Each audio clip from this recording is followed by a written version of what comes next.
बोलिए भारत माता की जय।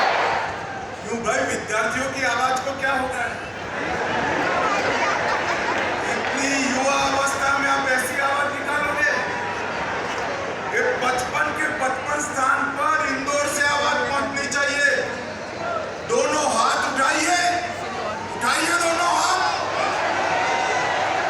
और मुट्ठी भींच कर प्रचंड आवाज से बोलिए भारत माता की जय। भारत माता की जय।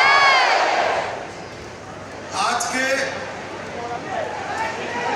इस बहुत महत्वपूर्ण कार्यक्रम में मेरे साथ मंच पर उपस्थित मध्य प्रदेश के यशस्वी और लोकप्रिय मुख्यमंत्री डॉक्टर मोहन यादव जी,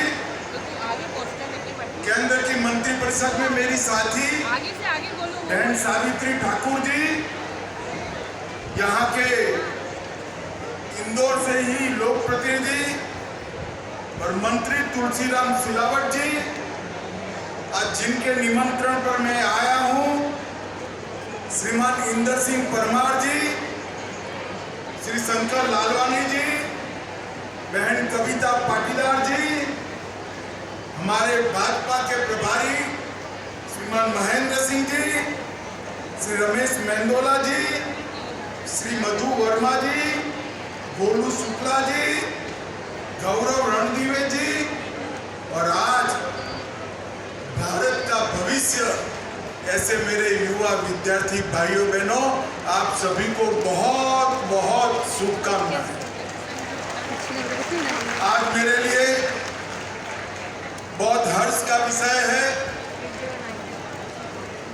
पुण्य श्लोक अहिल्याबाई के नगर के अंदर आज सुबह एक पेड़ मां के नाम, एक वृक्ष मां के नाम, एक कार्यक्रम के तहत एक ही दिन में एक ही नगर में 11 लाख से अधिक वृक्ष बोने का विश्व रिकॉर्ड आज इंदौर बनाने जा रहा है। मैं सभी विद्यार्थी भाई बहनों को भी कहना चाहूंगा कि आप छूट गए हैं तो आपके घर के आसपास ही एक पौधा जरूर आज लगा देना, अपनी माँ का उपकार को याद करते हुए।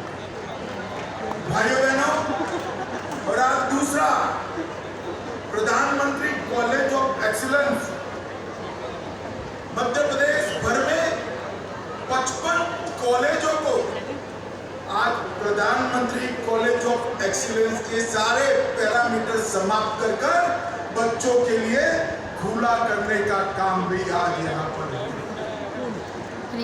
और जब मैं यहाँ आया हूँ तब मैं आपको बताना चाहता हूँ कि देश के प्रधानमंत्री नरेंद्र मोदी जी ने हम सब के लिए एक लक्ष्य रखा है कि 2047 में जब देश की आजादी के 100 साल समाप्त होंगे तब हमारा देश हर क्षेत्र के अंदर विश्व भर में सबसे प्रथम हमारा भारत होगा, ऐसा भारत का निर्माण। तो भाइयों और बहनों, अगर ऐसे भारत का निर्माण करना है तो शिक्षा की नींव मजबूत करे बगैर, और इसलिए मोदी जी ने दूरदर्शिता के साथ 2020 में आने वाले 25 साल की जरूरियातों को पूरा करने वाली सभी चीजों को विजुलाइज कर नई शिक्षा नीति लाने का काम किया। ये नई शिक्षा नीति आने वाले 25 सालों तक भारत के विद्यार्थियों को विश्व भर के विद्यार्थियों के साथ स्पर्धा करने के योग्य बनाएगी, और दूसरी ओर हजारों साल हमारी पुरानी संस्कृति और भाषाओं के साथ भी हमारे विद्यार्थियों को जोड़ने का काम करेगी। मुझे बड़ा आनंद है, मैं मध्य प्रदेश सरकार को बहुत बहुत बधाई देना चाहता हूं, क्योंकि पूरे देश भर में अगर सबसे पहले नई शिक्षा नीति कहीं जमीन पर उतरी तो हमारे मध्य प्रदेश के अंदर जमीन पर उतारने का। मुझे बरोबर याद है उस वक्त अभी के मुख्यमंत्री मोहन जी उच्च शिक्षा मंत्री थे और एक कार्यक्रम में मैं आया था। पूरे देश भर में इंजीनियरिंग और मेडिकल साइंस का अभ्यासक्रम अगर कोई राज्य ने अपनी मातृभाषा में अनुवादित कर खुला रखा तो हमारे मध्य प्रदेश ने किया था। इससे बहुत सारे गरीब बच्चों को मातृभाषा में उच्च शिक्षा, मेडिकल साइंस और इंजीनियरिंग का ज्ञान लेने का फायदा मिला।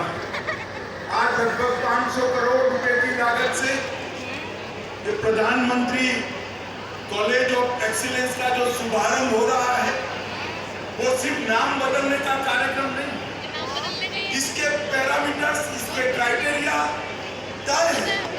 और मैंने आने से पहले हमारे इंद्र परमार जी को ढंग से डिटेल मंगाया था कि 55 के 55 कॉलेज में ये सारे क्राइटेरिया पूरे हुए हैं या नहीं हुए हैं। मैं आज मोहन जी और इंद्र परमार जी को अभिनंदन देना चाहता हूं कि सभी 55 कॉलेज प्रधानमंत्री कॉलेज ऑफ एक्सीलेंस का दर्जा प्राप्त करने के योग्य हैं। यहाँ पर कंपार्टमेंटल शिक्षा नहीं होगी, कंपार्टमेंटल एजुकेशन नहीं होगा। आप बीए करना चाहते हो और विज्ञान के किसी विषय में रुचि है तो उसका डिप्लोमा कर सकते हो, साथ में पढ़ सकते हो। आप कॉमर्स के विद्यार्थी है, कला में रुचि है, भाषा में रुचि है तो भी आप आपका अभ्यास कर सकते हो। और आप कॉमर्स के विद्यार्थी है तो टेक्नोलॉजी के अंदर रुचि है तो भी आपकी रुचि के अनुसार डिप्लोमा कोर्स आप कर सकते हो। एक बहुत सुंदर एक चैप्टर जो हमारी नई शिक्षा नीति का था मध्य प्रदेश आज उसको जमीन पर उतारा है। ये बहुत हर्ष की विषय है। भाई और बहनों, शिक्षा का उद्देश्य क्या है? शिक्षा का उद्देश्य विद्यार्थी के अंदर पड़ी हुई सभी शक्तियों को बाहर निकालना, उसको एक प्लेटफॉर्म देना और उसको विकसित होने का मौका देना। रटा रटाया ज्ञान और रटा रटाया सिलेबस रटकर परीक्षा में नंबर लाना तो सरल है, परंतु अपने अंदर जो गुण ईश्वर दत्त शक्तियां हैं उसको विकास कराना ये बहुत कठिन। और आज मुझे हर्ष है कि प्रधानमंत्री कॉलेज ऑफ एक्सीलेंस जो 55 जितनी बड़ी संख्या में आज उद्घाटन जिसका हुआ है वो विद्यार्थियों को बायोटेक्नोलॉजी, कंप्यूटर साइंस, संस्कृत, कला, भारतीय ज्ञान, ढेर सारे विषयों में अपनी रुचि के अनुसार काम करने का काम करते हैं। ये सभी कॉलेजों में बीएड का पाठ्यक्रम भी आरंभित किया है। बीएससी एग्रीकल्चर का पाठ्यक्रम भी आरंभ हो रहा है। इसके कारण कृषि भी वैज्ञानिक होगी, बच्चे कृषि के साथ जुड़ेंगे और स्वरोजगार के कई सारे नए अवसर यहाँ से बहुत सारे diploma courses, certificate courses IIT Delhi और कई सारी इंस्टीट्यूशन के साथ वर्बल तरीके से जोड़ने का काम किया गया है। और मध्य प्रदेश हिंदी ग्रंथ अकादमी के विद्यार्थी के पुस्तकों का केंद्र भी 55 के 55 महाविद्यालयों में शुरू की है। आज मैं इंदौर वालों को कह रहा हूँ, इंदौर अब तक कॉटन हब माना जाता था, स्वच्छता का हब माना जाता था, इंदौर अब एजुकेशन का हब बनने की दिशा में भी आगे। और हमारा Indore pharma, automobile, textile, food processing ये सब विषयों में आगे बढ़ रहा है। और मुंबई को हम देश की आर्थिक राजधानी कहते हैं मध्य प्रदेश की आर्थिक राजधानी कोई एक है तो हमारा इंदौर है। इसमें देश में मध्य प्रदेश के अंदर नई शिक्षा के लिए, हायर एजुकेशन के लिए ढेर सारे इनिशिएटिव लिए हैं। कई सारे नए नए कोर्सेज शुरू किए हैं, कई सारे विश्वविद्यालय भी। मगर मैं आज विद्यार्थियों को कहना चाहता हूँ, आप सभी एक बार नई शिक्षा नीति को डाउनलोड कर या तो ऑनलाइन जरूर पढ़ें। ये नई शिक्षा नीति श्रीमान मोदी जी ने दूरदर्शिता के साथ हमारे युवाओं के भविष्य को संवारने के लिए बनाई है। बच्चों को यहाँ सिलेबस ऑफ एकेडमिक्स के साथ साथ सिलेबस ऑफ लाइफ भी सिखाया जाएगा और जीवन में आप आगे बढ़ पाओ इसकी व्यवस्था। भारतीय शिक्षा व्यवस्था में ये नए शिक्षा नीति से क्वांटिटी से हटकर क्वालिटी पर फोकस करने का काम किया है। ऑर्थोडॉक्स थिंकिंग की जगह आउट ऑफ द बॉक्स सोचने की आदत विद्यार्थियों को डालने के लिए नई शिक्षा नीति में ढेर सारे उपक्रम है। वोकेशनल और स्किल ट्रेनिंग देकर इंडस्ट्री और एकेडमी का गैप भरने का भी प्रयास शिक्षा नीति ने किया है। 21वीं सदी में ग्लोबल लैंडस्केप से भारतीय शिक्षा पद्धति को जोड़ने का काम ये हमारी शिक्षा पद्धति करेगी और इससे भारतीय युवा सिलेबस को रटने की जगह आइडिया की रचना पर बल देगा और डिग्री प्रदान करने की जगह युवा का 360 डेवलपमेंट हो। इस प्रकार की व्यवस्था हमारी नई शिक्षा नीति है। मित्रों, आज की पीढ़ी को पढ़ाई लिखाई खूब करें, अपने आप को तय किए हुए रखते। यहाँ जो विद्यार्थी बैठे हैं, मैं सबको कहना चाहता हूँ, जीवन में अगर कोई सिद्धि प्राप्त करनी है तो सबसे पहले आपका लक्ष्य तय कर दीजिए कि जीवन में मुझे क्या बनना है, इस रास्ते पर आगे। क्योंकि लक्ष्य के बगैर का जीवन समय बहाकर ले जाता है और लक्ष्य के साथ तय किए हुए रास्ते पर आप जीवन जियोगे तो आप समय को बहाकर ले जाओगे, समय भी आपको। और जब लक्ष्य तय हो जाता है तब कठोर परिश्रम का कठोर परिश्रम ही हमें हमारे लक्ष्य तक पहुंचाता है। प्रारब्ध का भी आशीर्वाद तभी मिलता है जब पुरुषार्थ से हम उसकी विधि का सफलता पुरुषार्थ ने की हुई पीठिका पर प्रारब्ध के आशीर्वाद। इसलिए मैं आप सबको कहना चाहता हूँ कि जीवन का एक लक्ष्य तय कर एक रास्ता तय कर कठोर परिश्रम करने का लक्ष्य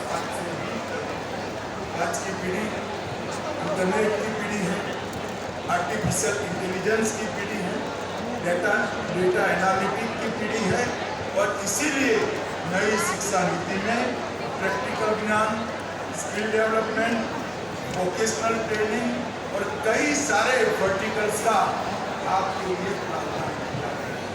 मित्रों, 2047 में भारत जरूर विश्व में। मोदी जी ने हमारे सामने आजादी की शताब्दी का लक्ष्य रखा है। हम मंच पर जो बैठे हैं इसमें से बहुत कम लोग 2047 में होंगे। मेरे सामने है वो सारे बच्चे 2047 में देश के नागरिक। 2047 में भारत को महान बनाने का जो लक्ष्य रखा गया है वो आप वो दिन देखोगे कि पूरी दुनिया में हर क्षेत्र के अंदर भारत महान होगा और इसकी नींव डालने का काम हमारी नई शिक्षा नीति करेगी। आज जो प्रधानमंत्री एक्सेलेंस कॉलेज बनाए गए हैं वो करेंगे।